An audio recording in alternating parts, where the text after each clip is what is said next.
All right. So after we've explored our data, we've performed the exploratory data analysis step, and we've had some insights about our data, and now we are competent with our data. We have understood our data. Now we can move on to the next step, which is now building the model. Now, since we have our data, we've explored our data and we're competent about our data, we've understood our data. Now, the next step in machine learning is now to get a model and we train it using our data. So now, before we can train our model, since we already have our data, before we can train our model, just some code I added here. So basically what this is doing is I'm just adding from the cell date column, I'm just adding it's a date time attribute. I'm just removing some of the attributes, like the day of the week, and the day of the week, and putting them in separate columns, and now deleting all of this cell date column, since we have the different attributes in two different columns.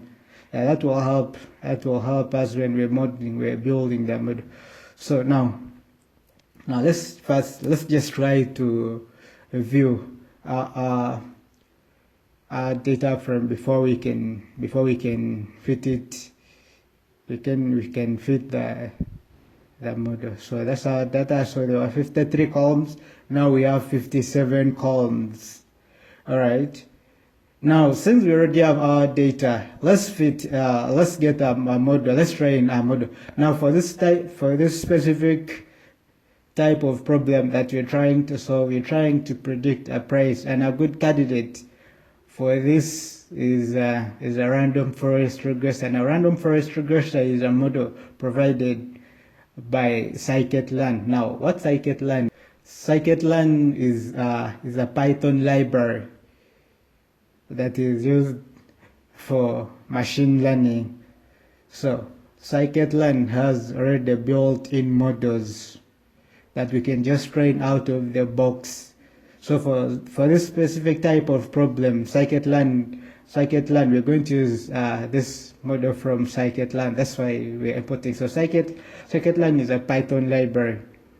So now let's train our model. So you import the model, then you define the model, then now we fit our data. So these are our features.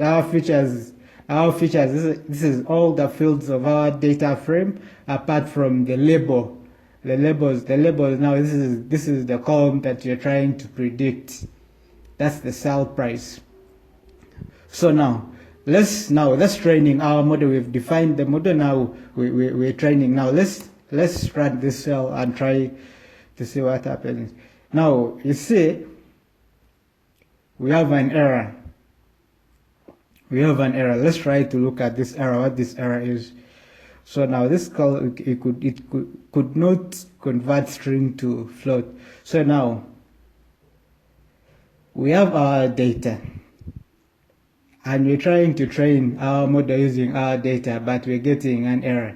Now you have to take note of this. You see, in machine learning, when we're training a model, there are two things that you have to have in mind. You cannot train a model. Computers understand numbers. All your data has to be numerical.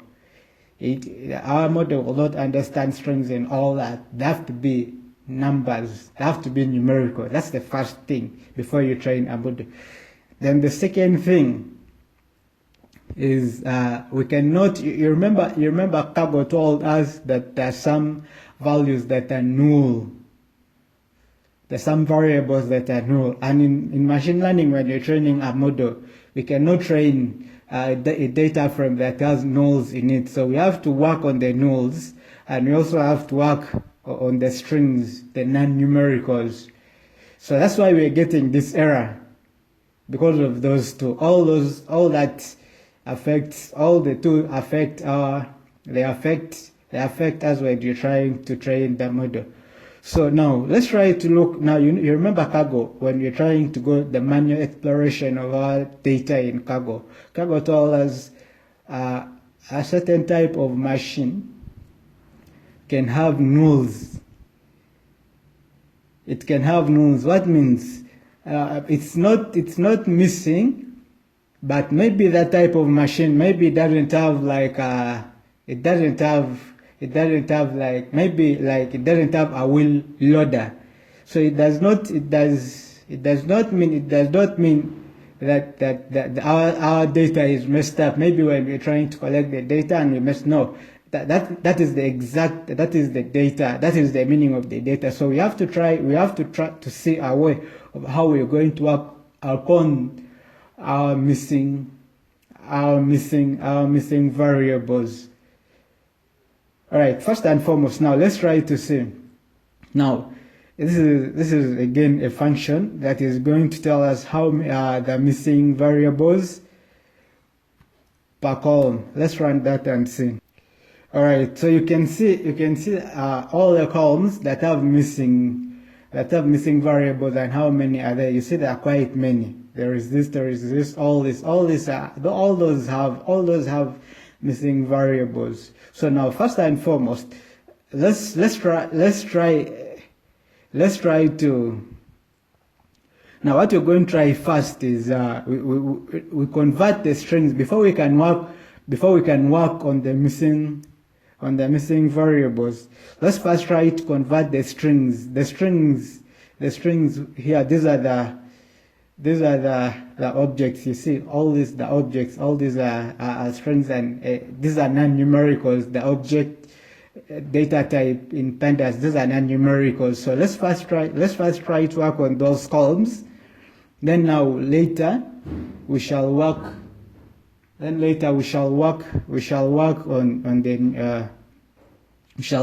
nulls, on the missing variables. So let's first convert the strings to numbers. So here there is a data type in pandas called category. So what category is going to do is, when we convert our column data type to category, what category is going to do is, it's going to get all the strings of each column of our data frame. Then it puts them into categories. Then after that, it's going to code them with numbers. So now our goal is we turn the data type from strings or object, then we turn it to category. Then after that, now we extract the code. Now the categories, the codes that are assigned to the categories in the category data type are numbers. So we're going to represent the different strings, not the string. We're going to represent the strings with the codes. So we're going to use the codes instead of using the strings. We're going to use that code representation. Well, that's too much explanation, but that's it. We convert it to category, then we use now the codes, the category codes to represent the strings. All right, so how we do that is there is an API, pandas API for dealing with data types in pandas, API types. So this is it. Now, like for example, if you want to see the data type of this column, this is how we do it. Is string data type is now going to tell us if it's a string. If it's a string, then it's returning. So let's run this. So you can see it's returning for us. It's a string. So we have, so here we have seen that there's so many of them. All the object data type, those are strings, and we have 57 columns. So we cannot convert one by one. That's going to take a lot of time. So here, what we're going to do is loop through all the columns and we convert them. That is exactly what this is going to do. So we're going to loop. So for label content in in our data. So now our data frame is basically like a dictionary, like a Python dictionary. So if you want to access the items in our data frame, it's just like how it's just like how we can access items in a dictionary. So we do this, and now it will be in form of a tuple. So now the first position of the tuple is going to be I've named it a label, but it's going to be the column name. Then the second one is going to be the values. Now the values is the content of that column. So here is string type. So we try to check. So this is going to return a boolean. If this value is a string, if it's a string, then you print for us the label. So this is going to print for us all the labels that are strings. Let's run that and see. So all these columns are the strings. Have a data type string, have strings in them. So let's convert them. Into categories, right? So how do you convert them into categories? We get this. Then content as type is to convert. Then category is what we're converting them. Then we're ordering them. It's in unordered. Categorize them in unordered manner. So let's run that and we'll see what happens.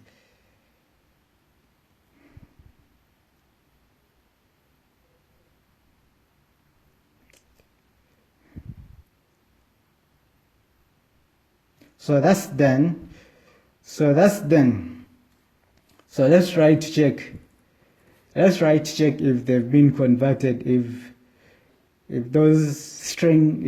that object data type has been converted.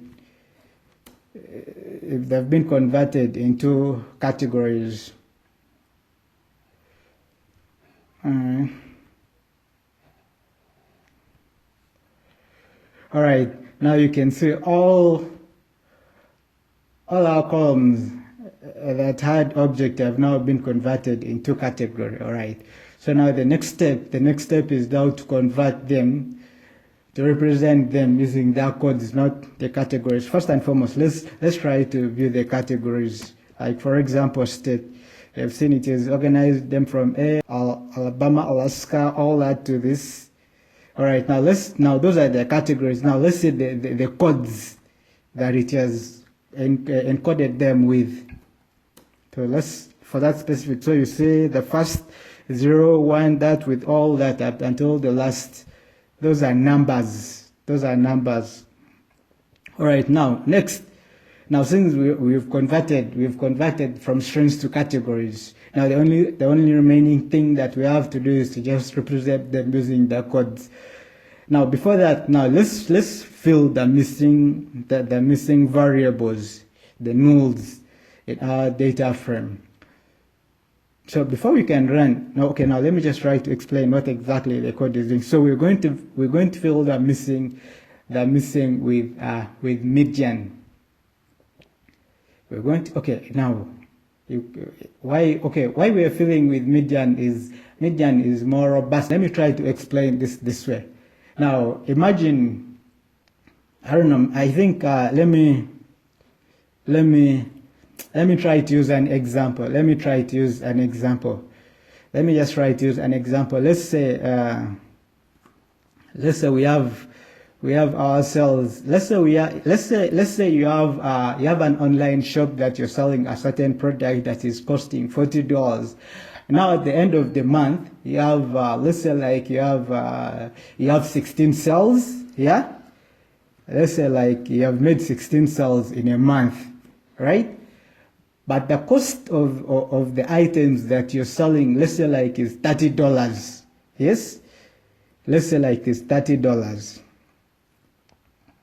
Let's say like it's $30. Okay, let me just use a sample of 12. Okay, this is 1, 2, 3, 4. Those are 4. Then 5, 6, 7. Okay, now those are 7. Let's say you've made 7. Then this is $200.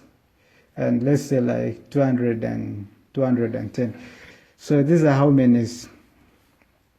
Now I'm trying to explain why we're using median, not maybe any other thing, because you could ask, okay, is it just my liking to use median? Why can't I just use the mean? Right? That's what I'm trying to explain.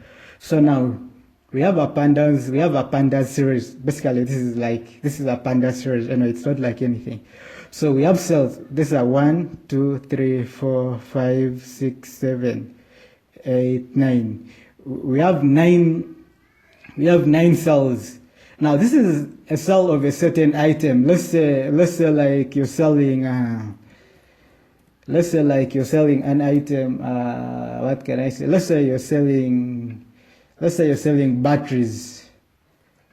Let's say like you're selling batteries online. So each battery is costing $30, right? But now you've made how many? You've made 9 cells in that month.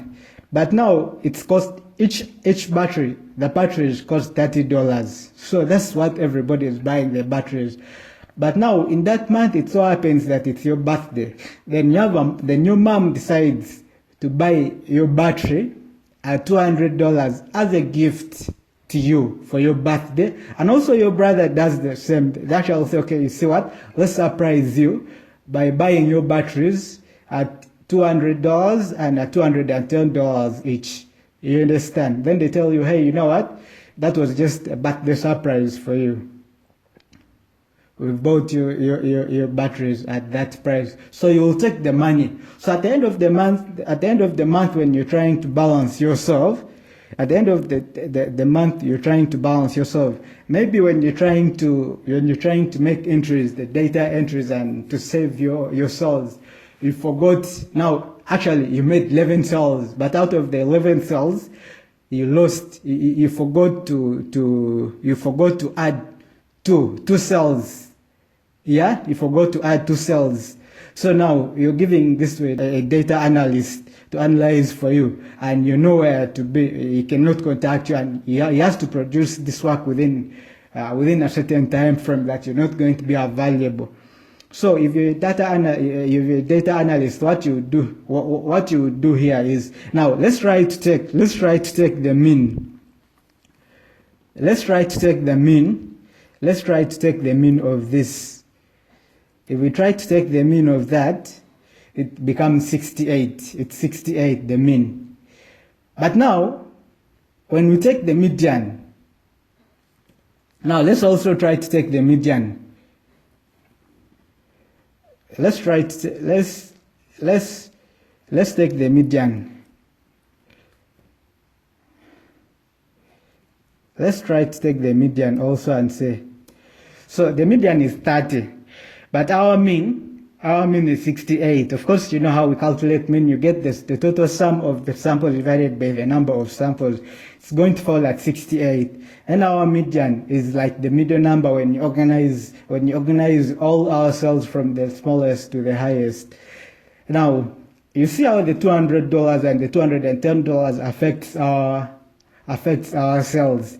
So now, if you're a data analyst and you're supposed to fill, because you cannot train a model with nulls, so you're supposed to fill all those 2 missings with something. So here, the most robust you use is the mean, because to me, to the person who gave you, she's 100% sure that the missing values, the missing cells, were $30 each, because these were 2 gifts that only applied to the cells.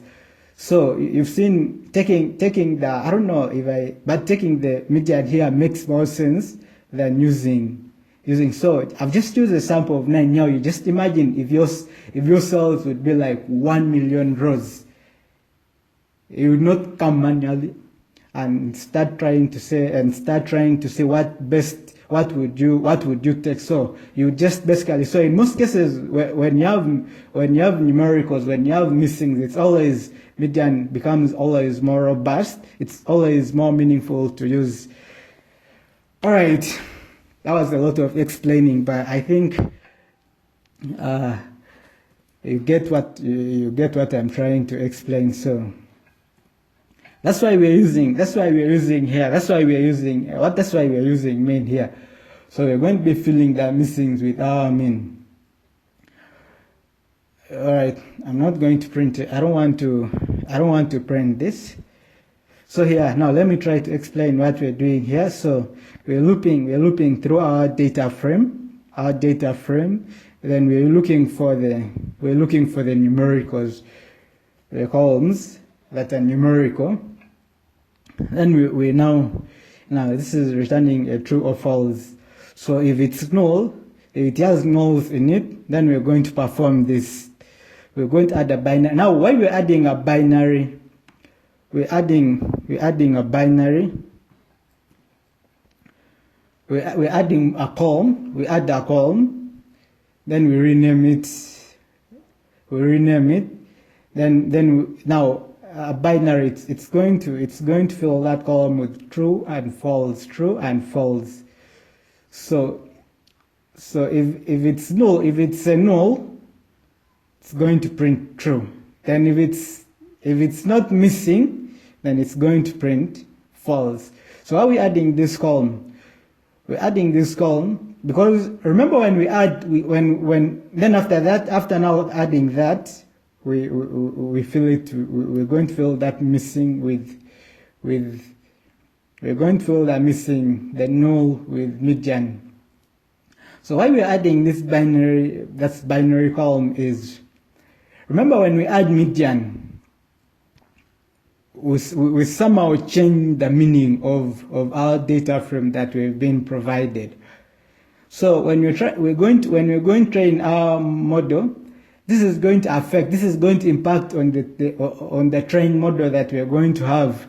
Its performance might not be to the expectation. So in order for us to contribute the missing without the median, the missings, we introduce this column, the binary column, so that it's also going to contribute to the training of our model.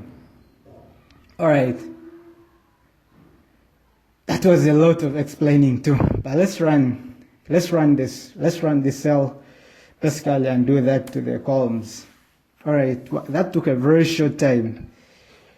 So now we've added more columns and we filled the missing with the median. So why don't you try to check that what we've just done? Why don't you just try to check? So here we're trying to print. We're trying to, the numericals are the ones that we've been working on. So let's try to check if we still have any missings. Boom, our cell. So we don't have anything. It has not printed anything. So we are good to go. So at least we've now converted the strings to categories now, and we've filled in the numerical columns. We've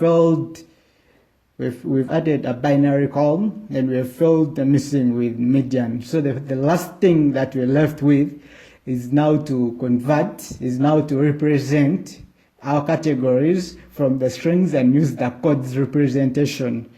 So that's what we're going to do in this cell.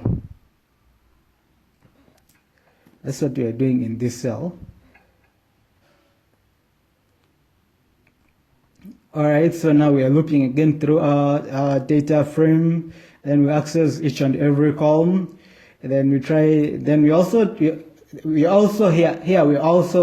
introducing a binary column too. Of course, I explained to you why we're introducing that. Then after that, we now represent our strings with the codes from our category, but we're adding one. Now, when we're adding one category has when a variable is null, when it's missing, it codes it with a -1. So we don't want a -1. We just want it to default to 0. So that's why we are adding 1. So it's going to add 1 to each of them. So let's do that. Okay, now we've done. Now what have we done? Now our cell has run. So what have we done? We've converted the non-numericals to numericals. Then we've we've filled the missing. Now let's now just try to look at our data frame and see.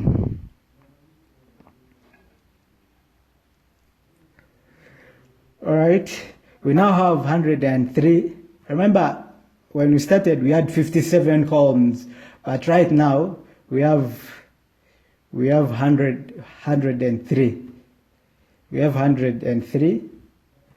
We have 103 columns. Let's try to look if we have any missing. So we don't have. So all of them are nulls. We don't have any nulls now. Let's try to again also view. So here we don't have any missing. We don't have any nulls because we filled all of them. Now let's try to see. So as you can see, all our data frame is in numericals, and it's in numerical, and we don't have any string. Now we're ready to. Now with that, we can now start training. Now our data frame is now ready to be. Our data frame is now ready for us to use it to train the model. So again, now all our data is numerical and there are no missing values. We should be able to build a machine learning model.